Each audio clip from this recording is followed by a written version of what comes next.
Don Mattran, welcome to Porsche Annapolis. Great to be here. I love coming here and hanging out, seeing you. I like you a lot, but the cars are just really cool. Yeah, you. Yeah. I appreciate it.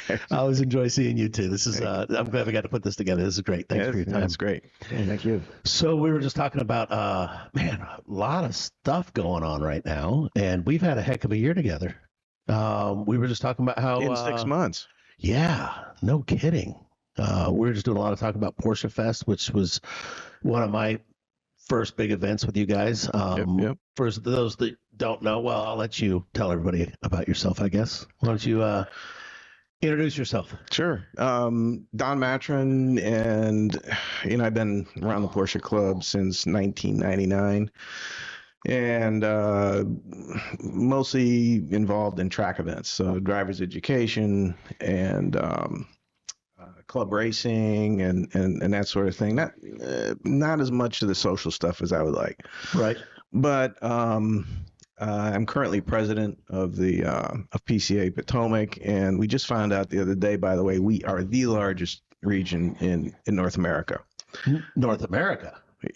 Porsche Club. Right. Porsche Club North America. So yeah. I thought I already knew that, but I thought it was in the world. Is that not the case? Well, I don't know. We Upper Canada was the biggest one for a while because it's a whole country. And we're just a few counties. So that's funny.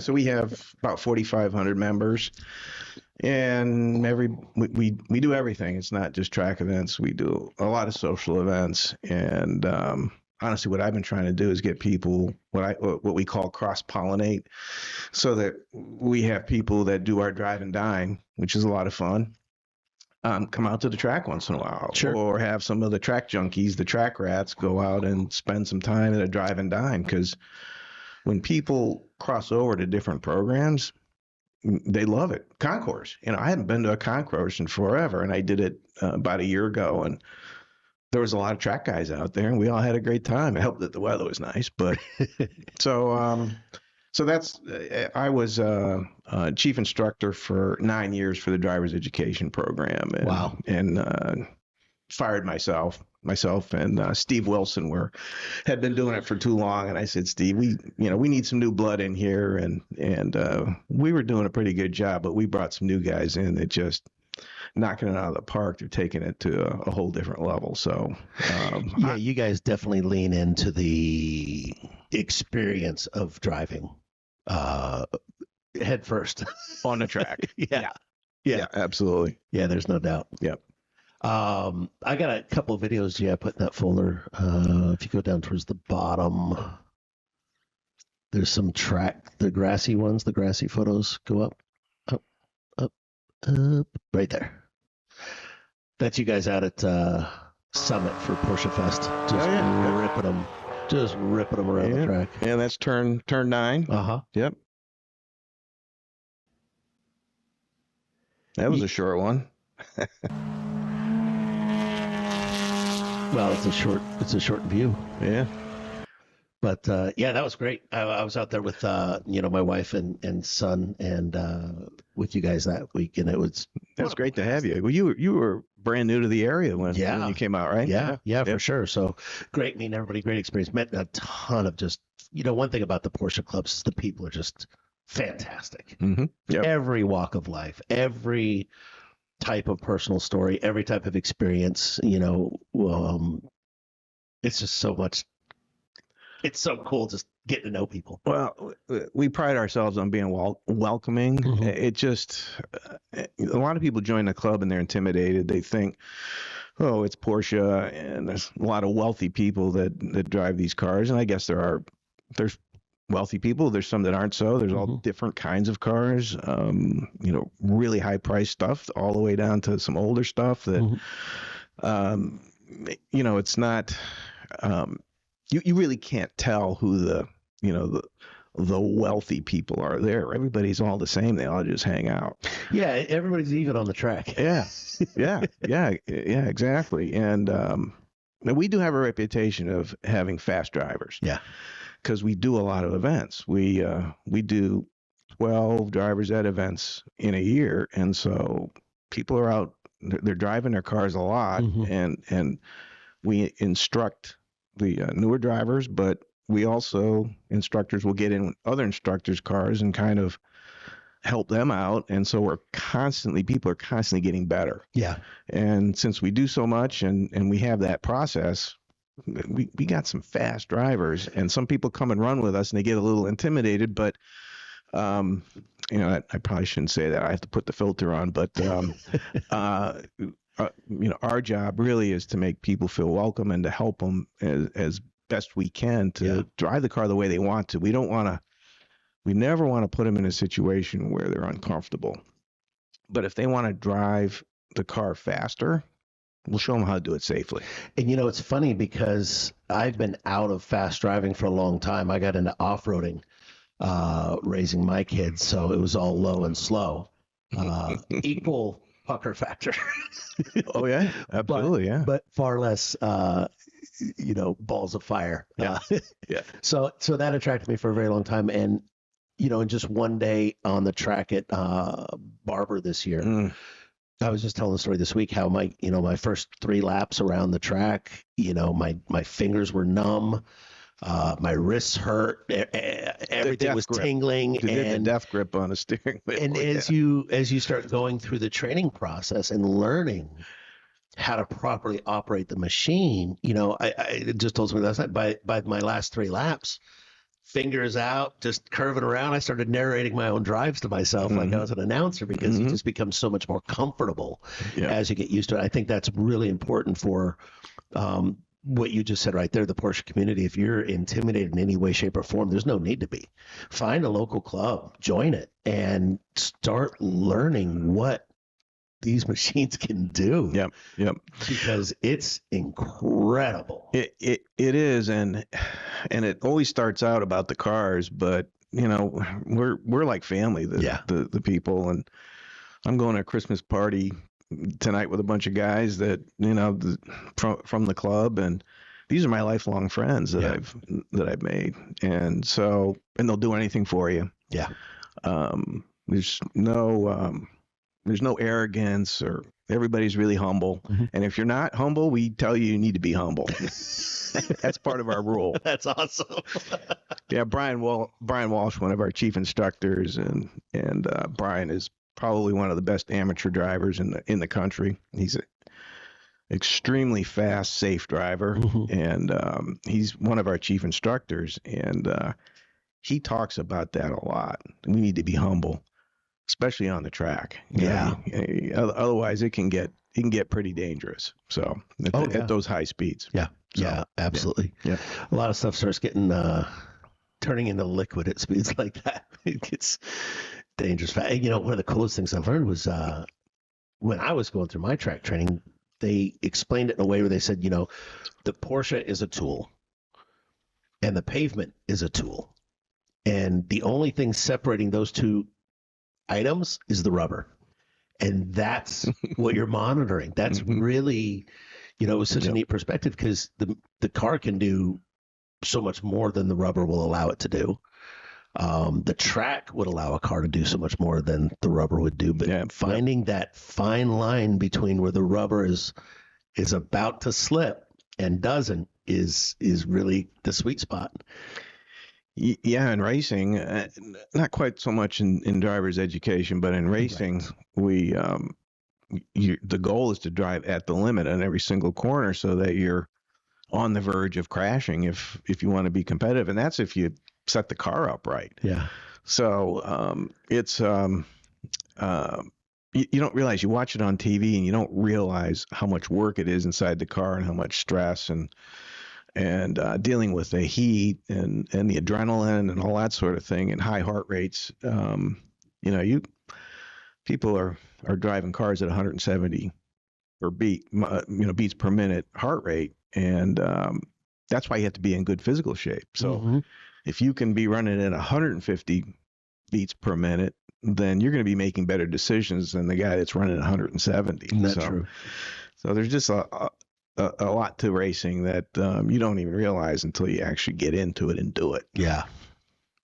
Yeah, and there's definitely an intimidation factor, but it is so easy to learn the basics and start pushing the limits of what you're capable of. Mhm. And I've already been shown that. I was in a Cayman on an autocross track at Barber, and I love telling this story. I was one car length off the pace car, the instructor, and I was pretty cocky. I was not humble, and I was pushing and pretty confident, and felt like I was at my limits. I felt like I was at the car's limits. It was, my first real time on a track. So looking back now, I didn't know anything, but I'm a car length off, and he glances up in his mirror and hit the gas and disappeared.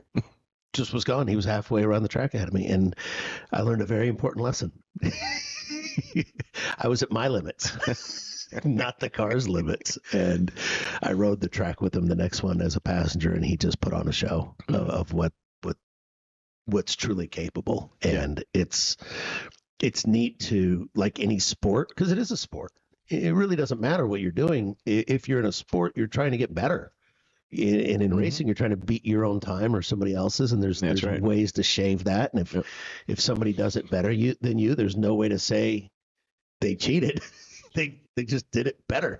So you got to look at your build and look at your car and look at your abilities and decide. Well, people come up with complaints all the time. Oh, it's the car, or it's my tires. Well, it doesn't make a difference, and it's up to you to make sure your car's right, your tires are right, all that sort of thing. The car has to be. It doesn't have to be set up perfect. It's the driver is more important than really the car by quite a bit. But all of us tend to blame the car. Of course, it's human nature. Or I didn't get a good night's sleep, or whatever. You can't, you really can't throw those excuses out there. We don't let people do that. That's cool. Keep them humble. Good stuff. So you joined the PCA in 09, you said? 99. 99. Beautiful. And what made you do that? Was that Chesapeake region that you joined? Yeah, and I think that I bought the car down in Virginia, and I think they gave me a free membership. Okay, cool. I didn't know what PCA was, and I'd done autocrossing with my dad back when I was in my teens, and so I signed up to autocross, and Chesapeake region has a really, really strong autocross program. It's fairly similar to Potomac's. We do things a lot the same. And so I started out autocrossing. And I said Chesapeake. I meant Potomac. My apologies. I said Chesapeake. I realized I meant Potomac. My apologies. That's right. That's right. But no, I was in Chesapeake originally. Oh, you were? I was, yeah, because I lived in a little bit north of Baltimore. And so that's the region that I was in. And met all kinds of great people, and you don't have to be a Chesapeake region member to do driver's ed with Potomac. So I met a lot of Potomac members when I started doing driver's ed, but I didn't even know you could do driver's ed. I met autocross, and autocross is great. The only issue that I have is that it's about 4 or 5 minutes of driving, for a half a day. For those that don't know, what's the difference? How would you explain autocross versus track? Sure. Autocross is in the sort of a best way to explain it would be, and this is how it started all around the country, is in parking lots. When like a Target was closed, everything was closed on Sundays, that they did autocrosses. So you would set up cones in these parking lots, and you would drive a course that normally no more than 50 miles an hour, but really tight corners around the cones, and it would be a minute 10 type of a session, and you would be timed and you would be competitive against the other people, but only one car out there at a time, right? Maybe two sometimes, but they wouldn't be together. And it's pretty intense because you're throwing a car around, but it's only minute 10, and you get 4 or 5 runs. Add it up, and you're there for half a day at least, almost a whole day sometimes. Yeah. And somebody said to me, well, have you thought about doing driver's education? You drive the car on a track. I'm like, I didn't even know you could do that. So 6 months later, I joined, and I started doing that at Summit Point. My first event was there. And my second event was at VIR, which was a crazy track to learn. Where's that at? Virginia International Raceway is on the Virginia-North Carolina border, halfway right smack dab in the middle of the state. So Okay. it's right on and it's a world-class track. They do a lot of IMSA there. And can you show us VIR G, please? Yeah, VIR is International Raceway. 3.5 miles roughly, and at least seven, probably 20 turns with a lot of elevation change. And so 3.5 mile track. Yeah. Wow. Yeah, it's one of the biggest. Might even be. I think it's around 3.5. But there's a lot of corners. Yeah, you can see there's a lot of action there. Look at that. So those are the climbing S's that you see where all the buildings are. Click on that center one by flat 6 there, G. Right dead center in the middle with the that to one. the right. No, that one's the one. That's the one. That one. Yeah, you had it. That one. There you go. Yeah. Pull that one up. That is gorgeous. Wow, that is a big track. Now, it was a track that was very popular in the 60s and 70s, I believe, and then they closed it and reopened it in the early 2000s. And it's a country club, really. They have spas there and restaurant, and there's lodging at the track, and it's very well manicured. They have go-karting. They do autocrosses. They do a little bit of everything. As you can see, there's a whole bunch of different configurations on how you can put a track together. But it's just, there's a lot of blind corners because of the elevation change. And I remember my instructor was yelling at me the whole time because I'd get to the top of the climbing S's and you can't see which way the next corner goes. Is that the bottom part? That looks very hilly right there. Well, let's see. The climbing S's are, it's kind of hard. It's on the other side. It's on the upper part of the. Okay. Yeah, not there. Up higher. Yeah. Go to the other, the one that we were looking at before. Yeah, that one right there. That's the climbing S's. Oh, okay. And people get to the point where they can drive those flat out, where you're actually driving faster up through the climbing S's. You're actually gaining speed. It's an incredible. Yeah, that's it. It's so much fun to drive up through there, and those are townhouses that they built over the years. And when I first started doing it, those townhouses weren't there. So if you got going too fast and you got into a problem and you spun, it didn't make any difference. There was nothing there. You could just spin. There was grass, and you could go for a long way. Now you hit the tire wall, so you have to pay a little more attention, and you have to manage the risk a little bit more than what we used to have to do. Yeah, I bet. Yeah, so yeah, that's a real fun part of the track. But you can see it goes up a hill, and when you get to the top of the hill, you really can't see which way the track goes next. Ooh. It goes left. And it's a very tricky corner, very high speed corner. It goes to the left, so that means you want to approach it from the right. And I didn't know that because you didn't have video back in 2001 or anything. And so I get to the top, and instead of being on the right side of the track, I'm on the left side of the track, and my instructor's yelling at me. I'm on the wrong side of the track. I'm like, it's 20 turns. It took me half a day to even just learn the track. So that was pretty interesting. I bet. Fun. A lot of fun. It's a very cool track, very, very high speed.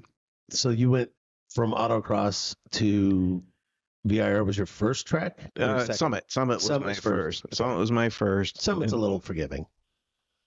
Well, it's the safety part of it has really improved over the past number of years. They repaved the track, put some more tire walls, and it's a lot. When it first started, when Paul Newman was driving out there, and Tom Cruise, he did some racing out there. It wasn't very safe. No, but now they've done a lot. They put up deer fences. We used to have a problem with deer on the track. Oh my gosh! As you would imagine, it doesn't work out too well. No, it can make for a bad day. Yeah. I've driven Summit on the Shenandoah track on the back. Yeah, and Shenandoah, yeah. That was a nice course. We were really wet. tight, really tight. Yeah, very tight. We were wet that day, and we had the national that's Porsche team out. Yeah, And, that's slippery.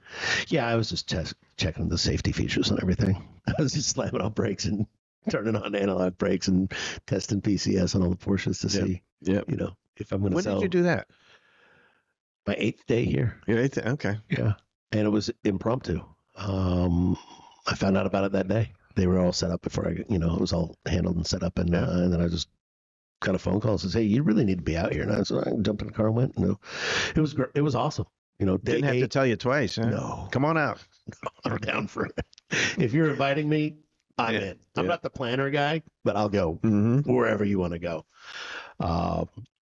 And actually, then the next big event I had was Porsche Fest with you. Yeah.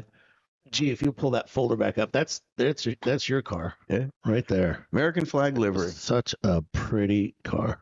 That's a 1989. It's a turbo. And I just love the styling of those cars. Mm-hmm. They've gotten a lot more popular recently. The price of all Porsches, used Porsches, have gone up. Mm-hmm. But even these cars have and it was their foray into water cooled front engine. Mm-hmm. In 89, the 911 was all the way up through 1998. They were all air cooled rear engine. That's all really you had. But this was really the beginning of the front engine and water cooled. Mm-hmm. So yeah, it's a cool car. It's really well balanced. I've got a video of it too at the bottom. There you go. There she is. Got that old big front splitter. Yeah. Yeah, it's such a pretty car. Yeah, so the guy paddock next to me, I don't know if you can see the Boxster. You probably can't, but Steve and Robbie Wilson, really, really good friends of mine. Steve was chief instructor with me, as I mentioned, and Robbie is probably one of the best amateur car drivers in the country. He had a perfect season. He won Spec Boxster, which has the most cars these days.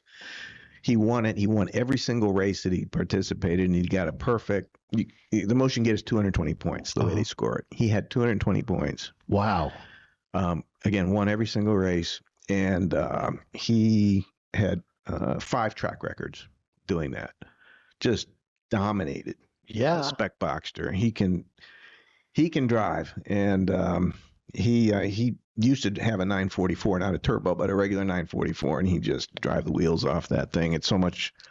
You get in the car with him, and he's driving it so fast, faster than anybody that you would ever imagine. But you still feel comfortable. Yeah. You know he knows what he's doing. That's awesome. And he knows how to manage risk, and just I could talk 2 hours about him. He's just, I'm a real fan of what he's done. He's worked really hard, and he's really passionate about it. And his dad did everything, along with a bunch of other guys in the club. Yeah. Dan Dazzo did a lot. Dan's our national safety chair at PCA. Uh-huh. Dan had a lot to do with helping Robbie to develop as a driver, and a lot of other guys too. So, yeah. But yeah. So did you meet Robbie when you were out there? I think so. You got to meet him. Yeah, I'm pretty sure we met. We'll get you a ride in his car. Maybe I don't need to speak for him, but maybe he'll take you out for a little spin. Yeah, I'm pretty sure we met. Yeah. He's not that humble. For good reason. He earned it, right? That's right. That's great. I have start with that red one. I've just got some clips from Porsche Fest. If you just want to run through them and show, the variety. That's Anu's car. Yeah, that's a GT3. Yeah. Is that an RS? I think it's an RS. He might have bought an RS. That's another GT3. Yeah. David Evans' car.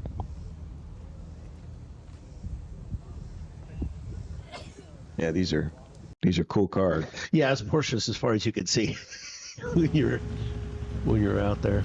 Now that I don't know who that is.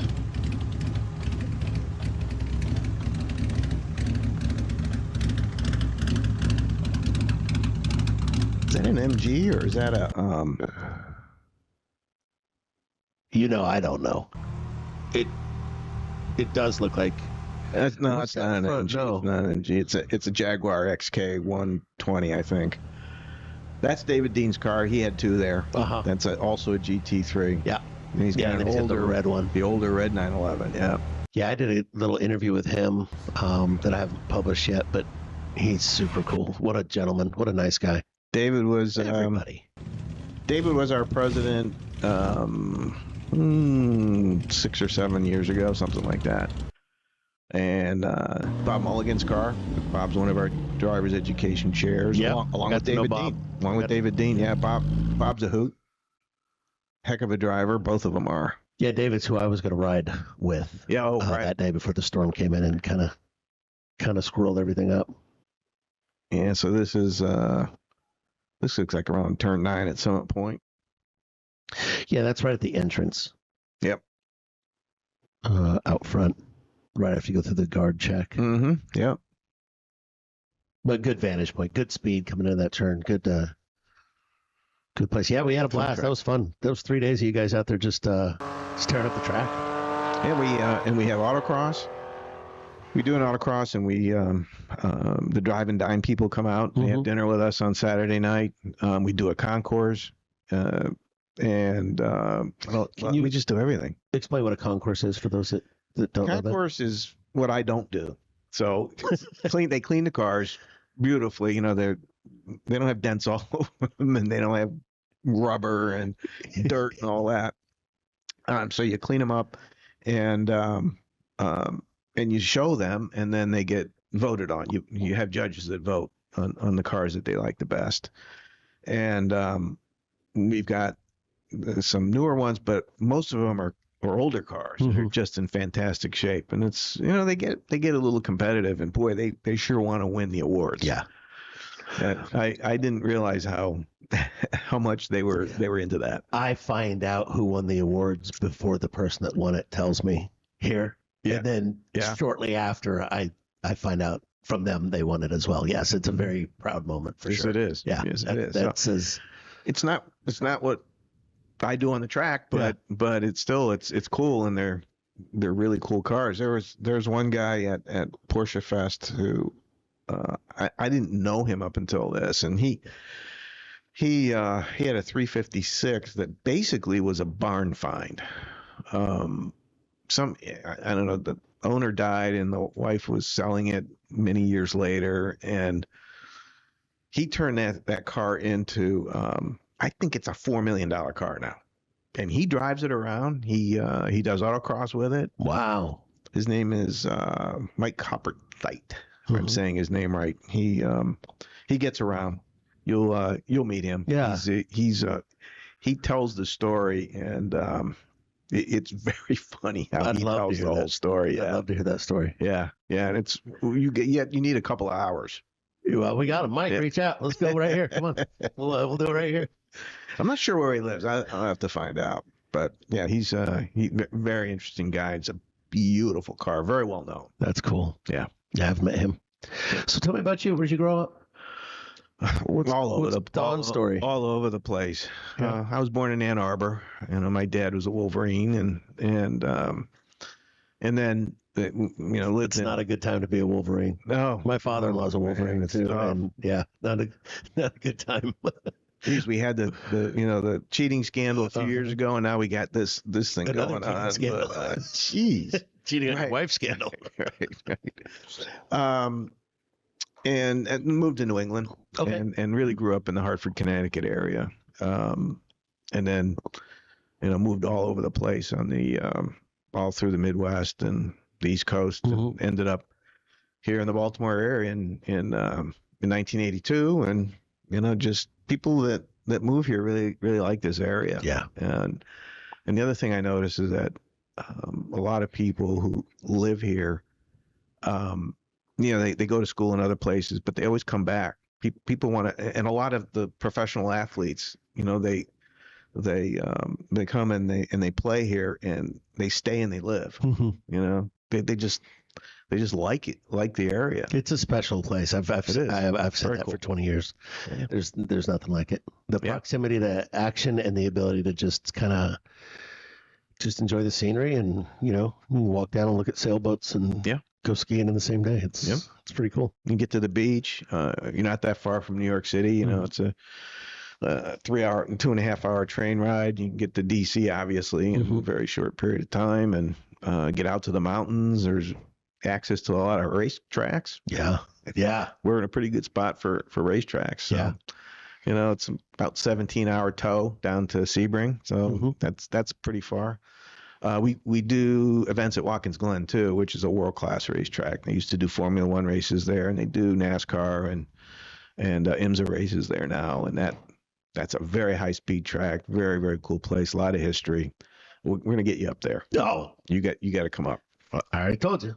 All I need is an invitation. We got a lot of wineries. Okay. All right. Not at the same time though. Right. Yeah. Yeah. When the track goes cold. Exactly. So what's largest club in North America? Largest region. Officially. Largest region. Yeah, that's Very cool. That's what I was told, and you know what, I didn't try and confirm it. I just believed it. Yeah, I'm okay with that. Yeah. Yeah, 4,500 members, and you know, one of the things that I talk about trying to have inclusion and make people feel welcome. We also, this tends to be, these track events tend to be male dominated, and we have really worked very hard to get women more involved, and we have a lot of women that come out to the track that drive and that are instructors with us. Mia Walsh is Brian's wife, happens to be. They're a track family. Mia Walsh is the National High Performance Driving Education Chair. So she travels all over North America to help people set up these programs and give them ideas and evaluate them. And we do a high performance driving clinic in the fall with just women, and believe me, the food's better than all the other stuff that we do. They set it up a lot better, and they have better giveaways and swag and that kind of stuff. But we're really working hard to see if we can get more women out in the paddock. Yeah. And it seems to be working. Diane Sullenberger, we have a PCA Potomac has an executive board. There's 5 of us, and Diane Sullenberger is the immediate past president. She's on the board, and you know, she's very involved in getting more women into the sport. And people, you know, it's not for everybody. It's not men or women. It's not for everybody. But I think there's, if we can get women to understand what it entails, some of them they just get hooked. Yeah. Yeah. Worse than the guys sometimes. When it comes to track, obviously, it stands to reason that would be male dominated historically. But I saw some neat statistics for Porsche recently. One, the average age of the demographic just dropped below 50 years old. Is 49 now. So the age demographic for Porsche owners is trending down, which is amazing, and it's excellent. And 26% of first-time Porsche buyers currently in North America are female. So Porsche's attracting. 20 years ago, it had to nowhere near that, right? Yeah. No, not at all. Yeah. I don't know what the stats were, but there's no possible way. Yeah. But yeah, for 26% of first-time buyers to be female and come to the brand, that's something that we love here at Porsche Annapolis, is embracing that aspect and try and make that transition extremely easy and special and fun and memorable for sure, because it is whichever path you go in Porsche ownership, whether it's your daily driver or whether you're going to the country club or whether you do want to compete at anything from trophies for, you know, the prettiest car to drive them on a track, there's something for everybody. Whatever personality you have, whatever you are drawn to about the brand, whether it's the precision, the driving, the performance, the heritage, the stories, there's something for you to embrace. And there's people that want to do it with you. Yeah. You know, it's a neat community. Yeah. Really inclusive. Yes. I tell you a quick story. Do we have time for a quick story? You take as long as you want. So when I first joined, I was Chesapeake region, And I have to write I don't have to, but I write a column in our magazine, Der Vorgänger. We're one of the few regions that publishes a high quality magazine because it costs money to do that, but our members really like it. And so I wrote an article. I wrote my column on this individual. I first started. It was my first event was a nighttime autocross in Hunt Valley. You know where Hunt Valley is, right? And because the mall was closed at night, obviously, they did a midnight autocross, and lit the whole place up. I think the manager of the mall was a car guy, and he probably wasn't supposed to do it, but he did. So he puts this event together, an autocross, and I was with my son, who was pretty young at the time, and parked my car over the hill, walked up over the top of the hill, and I'm intimidated. I'm now my first event with Porsche Club, just bought the car. And I walk up over the top of the hill, get down towards kind of where the course is. And this guy comes up to me and introduces himself and asks me, is this, what are you here for? And I told him autocross, and it's my first. And he said, okay, come on. I'll take you around and I'll introduce you to everybody. I'll help you get registered and all that. His name was Scott Eccles. Scott lives now down in Florida, but he's the one that got me into this club. And I think that I was scared. I was intimidated, and I was scared. And he immediately turned it into something that was fun. Yeah.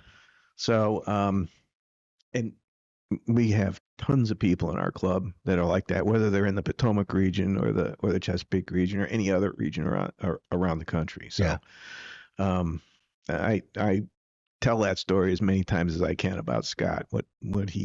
I'll never forget it. That's awesome. Yeah. Yeah. It's like going to a welcoming church.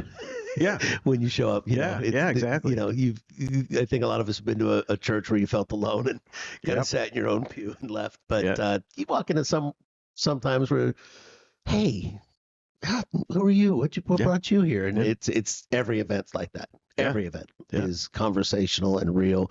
I went to a drive with Chesapeake recently, and I mentioned to Steve Buss, the president of Chesapeake, I said, it's hard to eat your food at the dine part because everybody's talking. That's right. There's conversations. People get up, they see each other, they walk across, they interrupt. Yeah, and it's a beautiful thing. Yep. And there's no strangers. No. Nobody's a stranger at a PCA event. If somebody's sitting by himself or herself, somebody goes over and says something. I don't think that could happen. Yeah, it does. It just doesn't. Doesn't. So, I don't think that could happen. And not from what I've seen. And if you're looking to buy a car, maybe somebody wants to get the first car, and they see one on the Porsche Mart. You can buy used cars through PCA, where they display all these cars in the magazine, and you can see. And let's say you see one in California, you can call somebody out there, and they'll take a look at it for you, and they'll put it through a pre-purchase inspection, PPI, and you can trust that person because they're a fellow member. Yeah. And also, if you're buying from a fellow member, like if we're going to buy a used car here, if they were a PCA member, that I think that probably holds some extra water than somebody who, just bought the car and left it in the garage. It does. Yeah. Yeah. It carries some weight. Yeah. Because the people trust that whether they have the knowledge needed or not, they were around people that had the knowledge to make sure they didn't do something dumb. Right. That's the way it was with the Jeep clubs too. A guy would get an idea about what he was going to do with his Jeep. There were 15 people saying, no, nope, don't do that. Don't do that. Right. The rubber duckies. Yeah, too much experience. Oh, I got out before that. Thank God. Everywhere. I don't understand that one. I don't understand that one at all. But so what's on the agenda for 2026 for you, family, PCA? Well, PCA takes up a lot of my time now. So it's we're going to probably have, when I look at all the events that we're going to do, it's probably going to be the best year that I can remember. There's a racetrack out in Pittsburgh, Pit Race. You probably heard the story about that. It got sold because they're going to build data centers No, I haven't heard that story. Yeah, it was high quality, really, really good track. Great for driver's education. Beautiful facility, Mm-hmm. and I think they sold it for 80 million. So, the owners had to take the money, I guess, and that maybe they'll take the money and build another racetrack someplace else. But so that track is gone, and that was one of our favorite driver's education events. Hmm. But we are going to go to New Jersey Motorsport Park, Okay. which is closer than Pittsburgh. Mm-hmm. And, it's up not as far as Atlantic City, but kind of in that general area. So we're going to do an event there.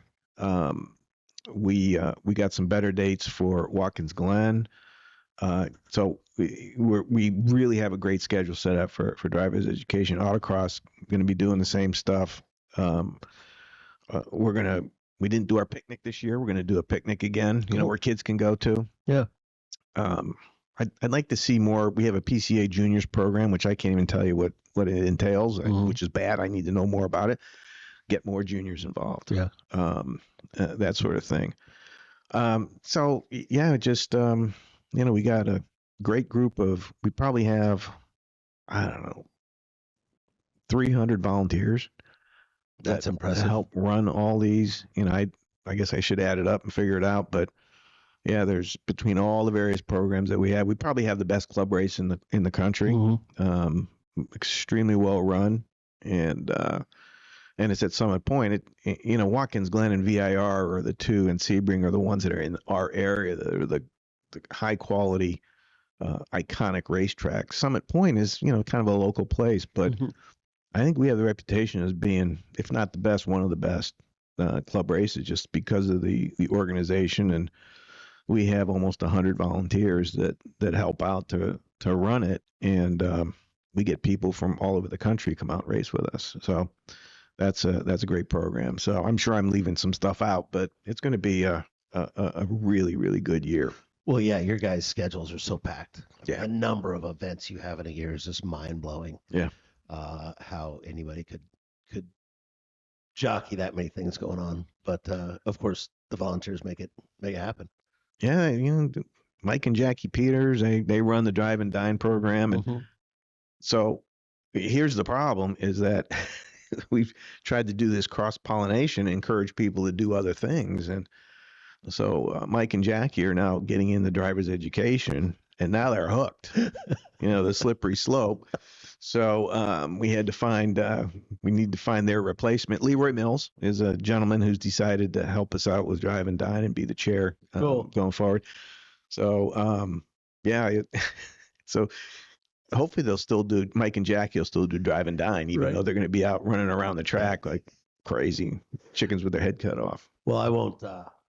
I shouldn't say this, but when I did the Drive and Dine with Chesapeake, we got to the restaurant we were headed to. And I grabbed the guy that set it up, and I said, "Hey, what time's it open?" He goes, 11. I said, 10. He goes, "We weren't supposed to get here this fast." And it was fun. They put me in the fast group, and we had a blast. It happens. Yeah, we're not supposed to categorize people. No. In those Drive and Dine, but everything's still safe. We have controls. Yeah, it was completely always very safe. Yeah. You do hear about those sometimes, and you got to figure out a way to manage that risk. Yeah. Just not a lot of risk, but you don't want to have any risk with a Drive and Dine. Yeah. So we had a good time. Yeah. Yeah, it was all safe and it was all good. We just made good time. We'll leave it at that. What restaurant? Where did you go? We went to the Old Stein in down by Mayo. Okay. Great. If you haven't been there, phenomenal. Yeah, I'm not familiar with it. Restaurant. All German, all just fantastic stuff I've never heard of. Is it on the bay? Yes. Yeah. Okay. Very close. Okay. Yep. I don't have the picture I took uploaded, but I got a great picture of all the Porsches out front with the first group out in front. How many did you have? Oh, there was probably 60. 60. Yeah, they said it was a very good turnout. It's great turnout. Yeah. Yeah, a little wet roads. It had rained a little bit. We were worried about some flooding, but Mark Richburg drove ahead and checked it all out before we hit the road. And I think he's here right now. Actually, you need to meet him while you're here. He's great. Yeah. I went and told him somebody cracked a joke about you without using your name. He said something about the, you know, it's something about the PCA of Potomac president, just in jest. And I pulled him aside. I said, "Hey, I'm going to tell Don you said that." We're at the Chesapeake. And I don't think he even met you. At the Chesapeake region event. Yeah, they were just poking fun. How would my name ever come up? Oh my God, that's No, terrible. your name, your title. That's terrible. Your title. Okay. Not your name. Okay. No, you haven't met him. All right. But it's poking fun. The way you guys do, everybody knows the heart behind those two. The regions. flavor. Yeah. And nobody, most of my guests talk about joining both. Yeah. Do both. Well, and we need to talk more about that dual program, because I was a dual member, and I think it's not as simple as it used to be to join both regions. So that's one of the things I want to work on, is figure out how we can more easily do that, particularly here in the Indianapolis area, because we're right on the edge between the both. I have both in the store every single day, and there's no. It amazes me how many times I ask somebody if they know somebody from the other one, and they're like, "No," and I'm like, "You guys gotta meet. Well, maybe we should get to know each other. Why don't we do an event here and invite Potomac and Chesapeake? And I'm in. Yeah, I'm in. We'll make that happen. Something together, a little cars and coffee or something like that. We'll make that happen. Yeah, and I'm gonna have both places on all of my guest lists for sure. So we'll evolve that over time. Yeah, for sure. Because you guys are just. I don't think it would hurt a guy like Kenny to just drive through the country and have a lunch once in a while. Oh, he does that. I'm sure he does. He does it. I'm sure he does. I know he does with the family and stuff like that. No, he does it with our drive and dine. Well, I'm just talking about his personality. And I don't think it would be bad to get a couple of my Chesapeake friends out there at 120, 30 miles an hour. Yeah, bring them out to the track. Such a neat experience. Yeah, let's bring some of them out to the track. Having done both now, it's just, like I said, there's something for everybody. Yeah. And as you evolve, you get attracted to different things. I didn't expect the drive and dine I went on to be that fun. They are. It was just, that's something everybody has to do. Well, it was cool. Chesapeake has the oldest recurring event. I don't know how you would categorize it, but multi-event Chesapeake Challenge. It used to be a 3-day event. Now it's a 1-day event, just because of what people want to do. But it's the oldest event in the country, I believe. Wow. Yeah, and it's run in the fall, and I used to do it. That's cool. And then also their crab feast is very, very popular. Yeah, but they only take 100 people. Yeah. So our drive and dine program are all of them are sold out. People love to do it, even though we are more of a track centric region. We have tons of people that want to do the concours and the drive and dine and the autocross and everything else. It's so we want to encourage all of that, and even though if you're doing 12 track events a year, it's hard to carve out some time to do a drive and dine, but everybody that does it, they love it. Yeah.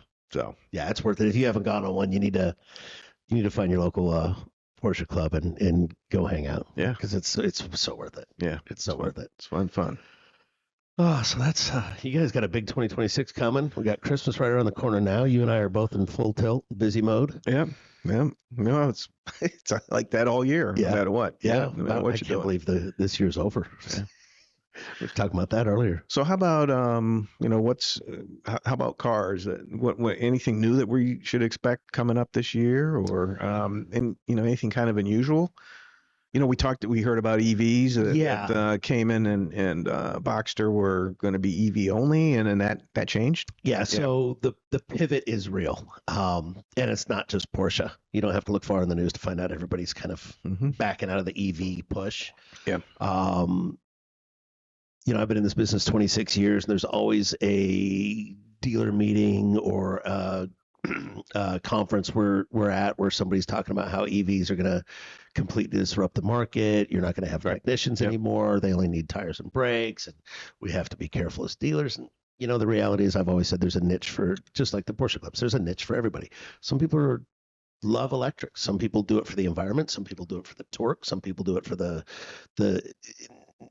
they just don't like going to gas stations. They don't. Yep. And so for whatever reason somebody chooses EV, there's always going to be a buyer for that market.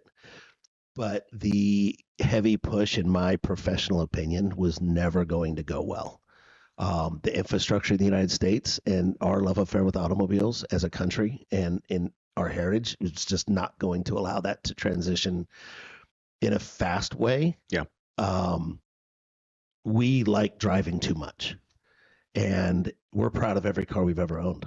And I tell people all the time that, especially my sales teams, when you're interacting with a guest and selling a vehicle, they're going to remember you and that experience for the rest of their life. Mm-hmm. And good or bad. And you don't want to be on the bad side. Yeah. You can name, I can ask you right now what you were driving when, your kid graduated high school, what you brought him home from the hospital in, when you had to put your dog down, whatever joyous or not joyous celebration in life. You can tell anybody what car you had at the time. Right. And it's important to us, whether we're proud of the car or not, we know what we had. And we judge our personal success a lot of times by what our cars look like. The official word from Porsche is finally public. They are eliminating 718 for 2026. So in producing 7,500 less cars next year, a large portion of that is just naturally 718. That's not going to be built. They are bringing it back as an electric model. However, they finally stated it will rapidly be followed by a gasoline model. Okay. So Porsche's plan, they put up a really neat graphic in a dealer call I had just 2 weeks ago, where they color coded the left side of a circle, the right side of a circle, then the whole circle to determine whether a car is gas, hybrid, electric, or both or all three. So the neat lineup for 2026 is that 911 is going to come in an all gas model, and obviously the hybrid model, the T hybrid, because that's released in the GTS this year. Panamera will be released as an all gasoline and a hybrid model, no additions. Mm-hmm. Taycan will remain 100% electric, as it should. Macan, there was a lot of talk about Macan going all EV. Right. It is going to stay EV. One of the biggest feedbacks from the dealer group to Porsche, PAG, and Porsche North America, Porsche Cars North America, PCNA, was that the Macan EV is easier to sell if you have a gas one to drive as well. I've had both of them back to back on the track, a GTS Macan and an EV Macan, and tracked them back to back, and the difference is substantial. The low center of gravity, the instant available torque in the EV is a completely different driving experience. Yeah. And for those that can handle that, it's cool. It's a lot of fun. Mm-hmm. It sounds like they're keeping it a gas model as well. So you'll have gas Macan, you'll have electric Macan, and you can make the choice, which I believe that's the way it should be, me personally, for what I know. And then Cayenne will have all three. It'll come in a gas, it'll come in a hybrid, and it is coming out. We had our first allocation last month of all electric. And is that car, the one that's 1,000 horsepower or something over crazy? 1,100 horsepower? That car is going to be a smoke show. It's just, see if you can pull up the 2026 Cayenne electric. It's just ridiculous. Just what little I've researched on it. Yeah, it's like, why? Yeah, well, why? I have a Cayenne as a tow vehicle, and little extra horsepower doesn't hurt when you're trying to tow a weight. No, not at all. Yeah, I can't wait to get behind the wheel of one. I'm really excited to so when are you going to get it? When are you going to get your first? I think we're about 90 days out. Okay. First allocation came, so usually 3-4 months build time. I'll come over and buy you a cup of coffee. Yeah, I'll come take you for a drive, and anybody else too. I love having variety in the market. I'm an EV guy. I was with Toyota when the Prius came out. Went through all the hybrid training initially. Neat technology, the way it works, and it's amazing. That car's been out 25 years now, and people, still today don't understand how a hybrid works. That there's two motors, and the car's going to pick which one is most efficient right at the time. It's amazing how many people haven't been exposed to that technology this late. And I think I was behind my first Tesla S in 2011 or 12.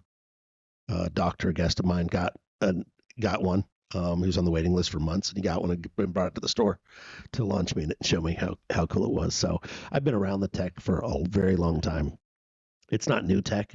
It's just modern tech. Yeah. Ferdinand Porsche's first vehicle he built was a hybrid using a battery. Hmm. We had electric vehicles. We had electric vehicles in the 1800s. They were not efficient, but they were hybrid. Hybrid was used back then, and you don't have to dig very deep to find out how long it's been in use. It's just become a catchphrase. And I think from an environmental standpoint, people are realizing that just because you plug it in the wall does not mean you're saving the spotted owls. So a lot of those conversations have calmed down. It's not a politically charged conversation anymore. Right.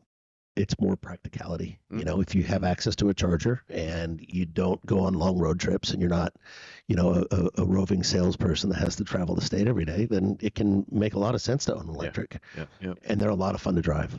And if you haven't driven one, come to Porsche Annapolis. We'll put you and take you on a demo right now. I drove one. A blast. Oh my God, those things are crazy.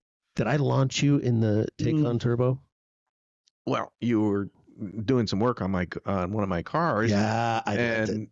Right. And I had it for a couple of days. Yeah. My wife was not happy. Yeah. She said, "We're not doing this." Yeah. Yeah, it's just a different experience. It is. It's so cool. It scrambles your brain. Those things are so fast. I heard a story this week about a gentleman who was he was older, over 70, over 80, maybe 82. And I don't know him, but hit the gas in his electric and gave himself a concussion. Oh, in the back. Hit the headboard so bad. Went to the doctor a couple days later with a headache. He's like, you concussed yourself in your car. I tell everybody you have to press your head against the head, push back. Absolutely, or you'll feel like you worked out. The next day, your neck will feel like you gave a good workout. And your vision can, because your mind is not used to processing things that fast. Yeah. It's just unbelievable. Like I said, it's great technology. I have a question for you. You asked me a bunch of questions, so it's my turn. Go ahead. So you've been here about 6 months now. You obviously like the area. What's been the biggest surprise for you? Where you say to yourself, wow, I was not expecting that, either on the good side or the bad side. You just be curious. I said on another podcast, I think, Porsche is like joining the Church of Scientology. You get up and jump on the couch. You have this great feeling and everything's awesome. And you start learning, and I'm not a Scientologist. It could easily be like joining the Freemasons, I guess. Mm-hmm. You get in and you're just enamored. Everything's so new. And it's, I've told you, it's like drinking out of a fire hydrant. Yeah. Just every day. There's just so much information coming at you. But then I was talking to Mike Maurer, and as you start learning more and more things, you realize that you're just at the first curtain, and all of a sudden you get exposed to another level of whatever it is, whether it's performance, whether it's design, whether it's tech, whether it's luxury. It's such a deep brand with so much history that you could study your whole life and not know it all. Yeah. You have to realize that you're on a ride. I get to be a part of this. I'm very privileged. I'm very blessed. I'm with a great company. I'm with a great brand. I'm in a great area of the country. But you're going to learn something every day. And I learned just this week that as far as 911 goes, as of 2017, Porsche had produced over 1 million 911 models, and 70% are still on the road, which just speaks to the way they're built. It's just a bulletproof car. 70% are still on the road. And people take care of them too. Yeah. Yeah. And we've been up here talking about cars, and I've had people say, when's the last time you saw one of those? Or I would never buy that brand because you never see them 5 years old. We were talking about 7 Series BMW the other day with a guest, and he said, I would never buy that car. I love it. I'd never buy it. I said, why not? He goes, you never see them on the road. Right. There's none. I said, oh, you're right. I can't tell you the last time I saw one. Right. You used to see them all the time. That's a good point. Yeah. So if they're not on the road, his contention was they're not holding up. But you see 911s everywhere, every year. I have a 1982 in inventory right now. It's a Targa. It's a 911 SC Targa. It's an SC. Beautiful. Manual. And they're just resilient. You get out and drive that thing down the road, and That SC motor was definitely bulletproof. You would know it was a 4-year-old car. No. Not at all. Yep. Still shifts great, still runs great, still sounds great. So the biggest surprise has easily been the willingness of everybody to help. I'm not a know-it-all person. You're humble. I know what I know, and I'm smart enough to know that there's a lot I don't know. Yeah. And it served me well in life, but here specifically, just saying, hey, tell me about that, which is why I wanted to do this. This is just a great opportunity to have a conversation and learn. It's a great idea. And did you do this before? Is this something? No, never done this in my life. No, not really. Mm-mm. Because you've been doing this for 26 years, you said? The car business, 26 years. And never, wow. I had a theater background before that in my teens, but it was my teens. So I'm just I like to say I'm a curious person. I want to know stuff. And jack of all trades, master of none. I know a little bit about enough to be conversational, but I don't know anything about everything. But it's been that's awesome. The humility part of it. It's been great. Yeah, I've met so many great people, and you become close. Like you walked in there, it's like old homework. It's old homework. Yeah. It felt great to see you. Yeah, same here. I was walking to the showroom last week, and all of a sudden I looked up and I had 5 of our guests all in the showroom at the same time, and guys that generally come here semi-frequently. All of a sudden, all 5 of them were just standing there, and I was like, "Hey, this is like a family reunion. Just come and hang out." You know him? Yeah. 3 out of 5 knew each other, and the other 2 met, and they just started talking. Yeah. It's just great. Yeah, it's great. We've had a couple good events here. We had a PCA Chesapeake event here that went really well. We had our Neon Dreams event celebrating electrified technology, which went great. And I'm plotting, 2026. We got some neat stuff coming for 2026. Yeah, very exciting stuff. I'm sure this is a beautiful facility. Yeah. You got great people here, great inventory. I guess you're going to be expanding. You've got more of the pre-owned cars. That's the hope. Yep. That's the hope. Yep. That's above my pay grade, but you never know. Well, it takes cash. Yeah. Takes capital. Yeah. I'm not the one spending it. So, I don't have a say, but that's, it's exciting times. Porsche's going to cut back production next year. They're going to increase production in 911, which is going to be cool. I don't know what that looks like, what models or brands. I know GT is still going to say extremely exclusive.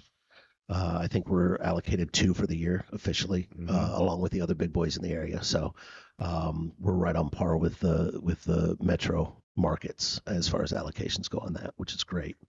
But the rest of the series, obviously Porsche's pushing the T-Hybrid GTS and getting great accolades on that.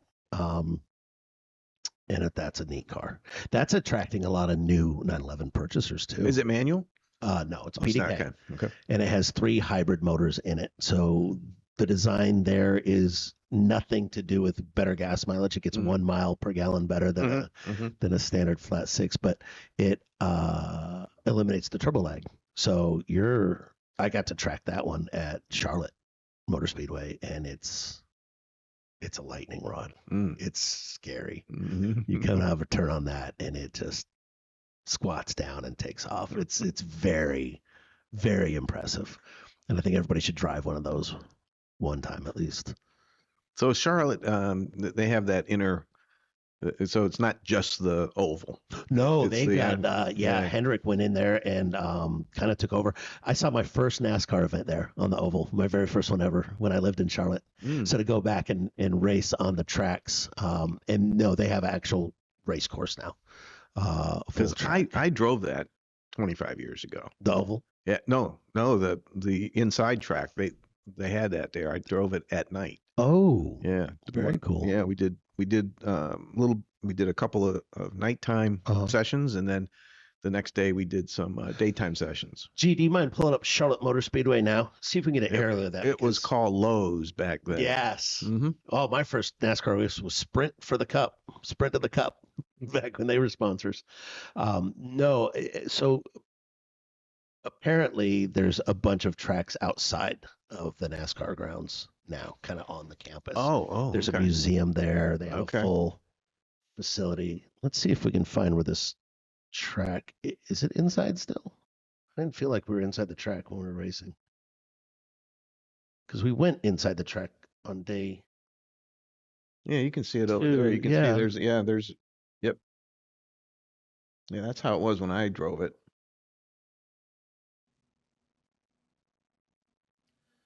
I wonder where, because we took a bus to the actual track, but we were on.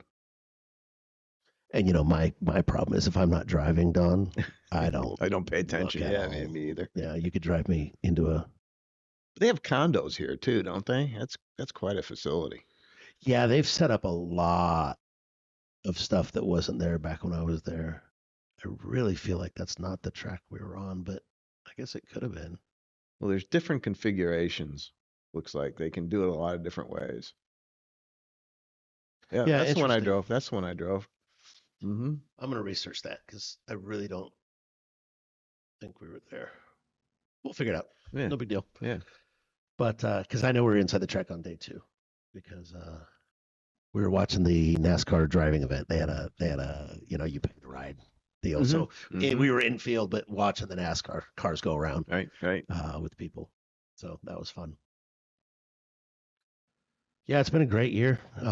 Obviously, it's good to have good seafood again. The seafood up here is just amazing. The food's so good. Yeah. And as a foodie, I just really appreciate that. And yeah, it's just a great year of the country. Fits in with a good drive and dine. Yeah.